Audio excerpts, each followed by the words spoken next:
pessoal, beleza? Vamos para mais uma aulinha hoje, aula de função do segundo grau, também chamada de função quadrática. Vou dividir essa aula em 3 partes. Nessa primeira aula a gente vai trabalhar com definição, algumas considerações relacionadas a gráficos e sobre raízes, certinho? Então vamos lá. Definição. Então a função do segundo grau, com o nome completo de função polinomial do segundo grau, ou simplesmente função quadrática, é toda função f dos reais nos reais, né, determinada por uma lei da forma f de x igual a x ao quadrado mais bx mais c, em que a e b e c são números reais quaisquer, são os nossos coeficientes.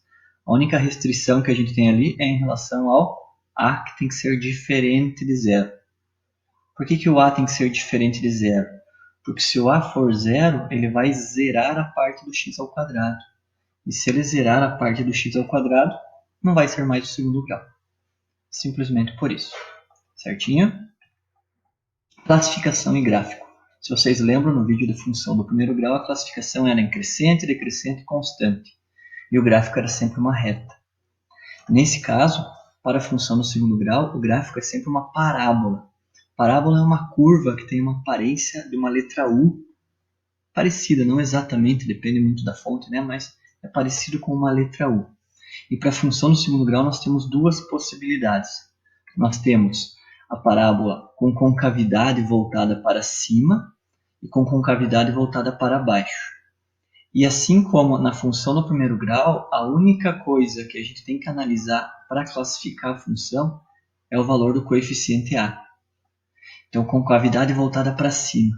Lembra lá de física, concavidade e convexidade. Parte côncava é parte de dentro, ela está voltada para cima, ela está aberta para cima. Aqui nós temos com A negativo a concavidade voltada para baixo.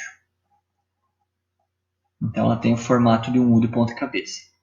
Resumidamente, se você olhar lá para a parte do x ao quadrado e tiver positivo, ele tem o formato de U. Se tiver negativo, um U de ponta cabeça. O U apontando para cima e o U apontando para baixo. A parábola para cima e para baixo. Ué, mas não tem a possibilidade de ter uma concavidade para algum dos lados? Como se fosse uma letra C ou uma letra C invertida? Será que isso não é possível?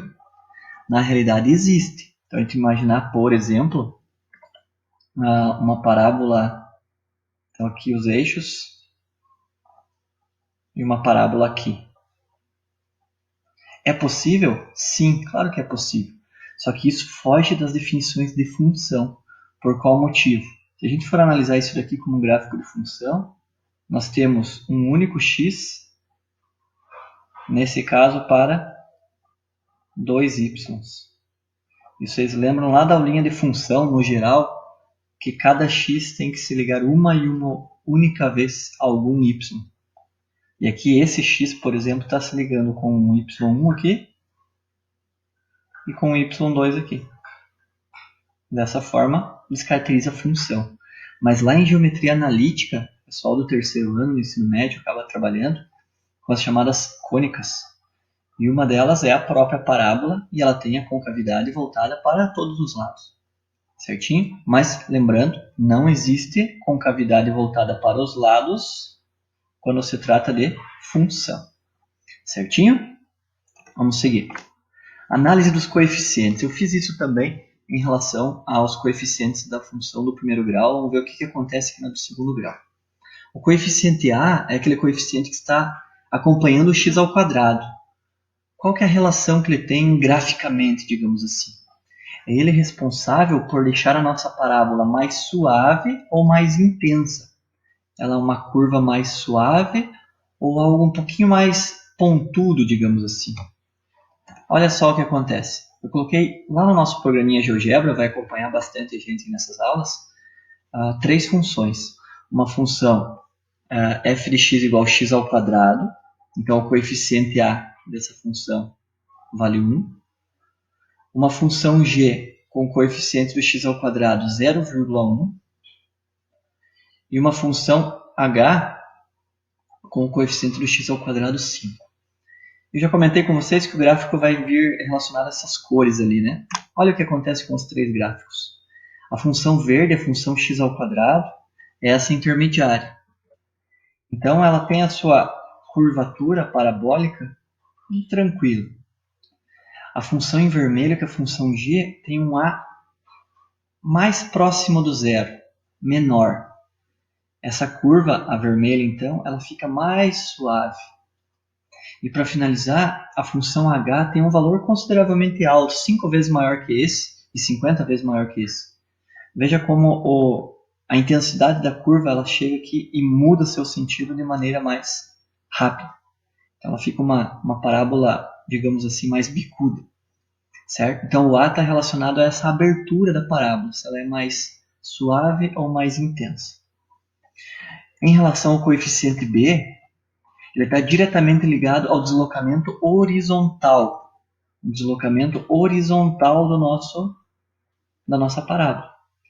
É claro que ele não desloca isoladamente na horizontal. Ele tem um certo deslocamento vertical, mas isso está relacionado ao terceiro coeficiente, o C, que a gente já vai comentar ali. Certo? Então, quando a gente muda o coeficiente B, a gente está mudando da parábola, entre outras coisas, o que a gente chama, e a gente vai ver na aula 2, de vértice.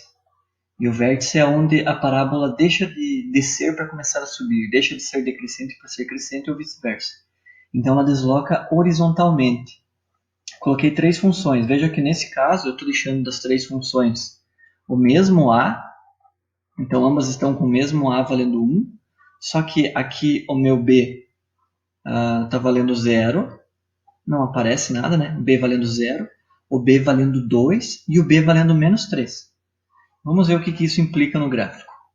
Olha só. A função verde é a mesma, né? Aquela f de x igual a x ao quadrado. Ou 1x ao quadrado. Olha a função em vermelho. Mais 2x. Em relação ao gráfico verde, o gráfico vermelho deslocou, como o B era positivo, ele deslocou para a esquerda. Então, sempre que o B é positivo, ou há uma alteração para um valor maior, a parábola, num primeiro momento, tem um deslocamento para a esquerda. E o contrário também é válido. Aqui nós temos um B negativo, que é da função que está em azul. E o gráfico teve, entre outras alterações, um deslocamento para a direita. Eu coloquei ali na parte textual que ele implica no deslocamento vertical, por quê? A gente já vai ver no próximo slide. Perceberam que a interseção das 3 funções é aqui no zero, na origem? Por quê? Porque as 3 não têm o chamado termo independente, eles não têm o Czinho. Se não aparece o C, porque o C é zero, por isso que elas estão passando pela origem. Então isso é o que eu vou complementar no slide a seguir. Então se eu estivesse alterando proporcionalmente o C das 3, o deslocamento das 3 parábolas seria apenas horizontal. Beleza? Então o coeficiente C ele está relacionado exclusivamente ao deslocamento vertical da parábola. E como consequência ele é o valor em que a parábola intersecta o eixo y. Então olha o que eu tenho aqui. Novamente, eu mantive o coeficiente A igual para as 3 parábolas. Ambos têm coeficiente A valendo 1, então é 1x ao quadrado. Eu não envolvi o B nesse caso, mas eu poderia ter envolvido, mas deixado constante para os 3, mas não quis pôr. E o coeficiente C, quais são os coeficientes C? Da função f, nós temos um coeficiente C 0, que não aparece. Aqui nós temos um coeficiente 2 positivo e um coeficiente 3 negativo. Graficamente, olha o que acontece. A função verde está passando pela origem, certo? Está passando pela origem porque o Czinho é 0. Veja que a função que está em vermelho tem um x ao quadrado mais 2, então ela está passando por esse ponto 0 do x e 2 do y. E a outra função é x ao quadrado menos 3, ela deslocou 3 unidades para baixo. Por isso que ela está passando ali no 3 negativo do eixo y. Certinho? Então, resumidamente, se a gente for pensar de maneira geral, um ponto que sempre vai pertencer a qualquer parábola de função de segundo grau é o ponto 0 para x, c para y. Esse ponto sempre vai pertencer à parábola. Porque se eu trocar o x por 0, quem que vai sobrar apenas? O c. Se o c for 0, vai ser o 0, 0, que é a origem no caso da função verde. Beleza? Vamos para a próxima. Raízes. A gente está quase finalizando essa primeira aulinha. Raiz de uma função, a gente viu no primeiro grau, que era o quê? Raiz é o valor que corta o eixo x. É o valor que anula a função. É o valor que zera a função. Por isso que raízes e zeros são equivalentes. Na função do primeiro grau, a crescente e a decrescente, nós sempre temos um momento em que a reta vai cortar o eixo x. E aquele valor é a nossa raiz. Para parábolas em relação ao eixo x, nós temos a seguinte situação. Nós temos 6 possibilidades. Representei apenas os eixos x aqui desses 6 planos cartesianos. Olha o que acontece. Nós temos 6 possibilidades gráficas da parábola apenas considerando o número de raízes, apenas considerando o eixo x. Essas 6 elas podem ser agrupadas em 2 ou 3 grupos, dependendo do contexto que a gente está traçando. Então, olha só. Essas 3 parábolas de cima, se vocês derem uma olhadinha, elas têm concavidade voltada para cima. Então, essas 3 parábolas, o que a gente tem de informação? Que elas têm um A maior que 0. As 3 de baixo têm concavidade voltada para baixo. Então, aqui, as 3, ambas têm o A negativo. A gente já viu que o A não pode ser 0 porque deixa de ser do segundo grau. O que acontece nessa primeira coluna, digamos assim? Estão vendo o que acontece aqui e o que acontece aqui? Mesma coisa aqui embaixo. Nós temos 2 raízes. É o que a gente costuma falar lá quando a gente está resolvendo uma equação do segundo grau, no x1 e no x2. Ou no x' e x2'. Então, lembrando da resolução da equação do segundo grau, em breve vai ter um videozinho para dar uma relembrada nisso daí. Então, o x1 e o x2 são valores diferentes. Quando que a gente está resolvendo uma equação do segundo grau e chega em 2 raízes diferentes? Quando aquele amigo delta nosso, o chamado discriminante, é um valor positivo. Certinho? O que acontece aqui? O professor está tendo uma raiz só. Matematicamente, se a gente for falar de maneira correta, a gente tem assim, ó, são 2 raízes, só que elas são raízes iguais. O x1 é igual ao x2. E quando que isso ocorre? Por que a gente diz que são 2 raízes iguais? Porque é uma função do segundo grau, está relacionada a 2 raízes, mesmo que sejam iguais. Certinho? Quando que isso ocorre? Quando lá na resolução da minha equação que surge para determinar as raízes, nós temos um delta igual a 0. E se vocês estão percebendo, está faltando uma última possibilidade. O delta ser negativo. Aqui o negócio muda de figura. Por quê? Quando a gente aprende equações do segundo grau a partir do 9º ano, geralmente o professor fala assim, se o delta der negativo, escreve, não tem solução e vai para a próxima. Entretanto, não há solução real. Por isso que a gente para. No 3º ano do ensino médio, os alunos aprendem sobre o conjunto dos números complexos e a gente consegue resolver uma equação com delta negativo no universo complexo. Como aqui a função é real, a gente não tem raiz, mas não quer dizer que não existe função. A única coisa que tem aqui em relação a esse não existir raiz é que as parábolas não encostam no eixo x. Elas não encostam no eixo x, porque se encostassem seriam as raízes, certo?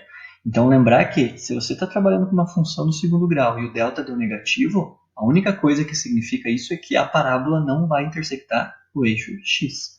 Mas todo o desenvolvimento, toda a contextualização da função ainda existirá. Certinho? Para essa primeira aula é isso. Em breve a gente vai ter a segunda parte, que vai tratar sobre o vértice da parábola. O que é o vértice da parábola? É aquele ponto em que a parábola muda o seu sentido, de decrescente para crescente ou vice-versa. E, na sequência, vai ter ainda uma parte 3, apenas com exercício de fixação de alguns vestibulares, do Enem, para que a gente tenha uma ideia de como a função do segundo grau é cobrada aí nos exames. Certinho, pessoal? Espero que vocês tenham gostado. Eu vou deixar um cardzinho ali em cima relacionado à função do primeiro grau, a aula passada que eu gravei para vocês. Curtam, compartilhem, se inscrevam e até a próxima. Bons estudos. Tchau.